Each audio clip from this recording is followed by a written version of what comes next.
Madam Clerk?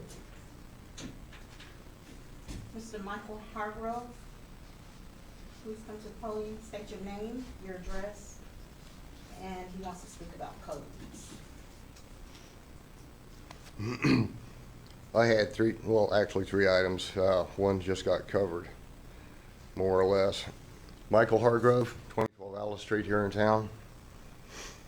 Regarding being interrupted by speaking, while speaking, obviously the phone should be turned off. It's even more insulting to somebody when they're in mid-speech or mid-talk, and the person seems to deliberately stay on the phone, play with it, talk to it. Anyway, enough said about that subject.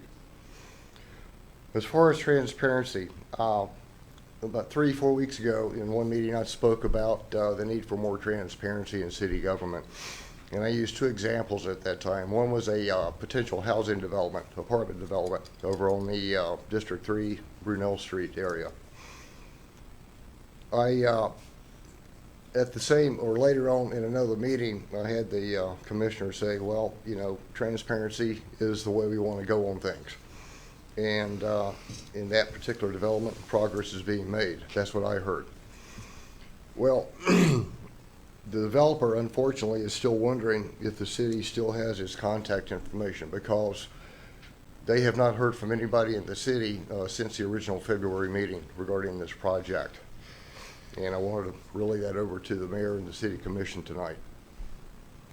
And for the sake of transparency, I was hoping that the commissioner would be here so she could perhaps respond and get us up to date, get the citizens of Waycross up to date on what's been happening on that particular project. But she's not, so I'll move on to my third thing, having to do with codes, the city code. I was talking to a couple of people that own businesses downtown over the weekend, and they expressed a bit of frustration about feeling like second-class citizens here in town, even though they're paying property taxes, business license taxes, and so on and so forth. And the reason they felt they couldn't or felt like second-class citizens is because they're not allowed to speak on issues as citizens of Waycross in public meetings.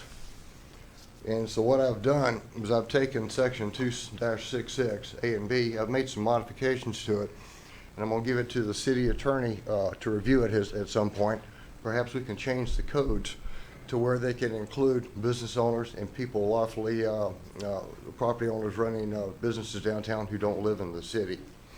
I'd like to see a change like that made in the code so everybody can feel included, even the people that don't live here but pay taxes here. And I think it's needed. You know, you can't discriminate against taxpayers in the city just because they don't live here. Thank you. Ask him how to discriminate against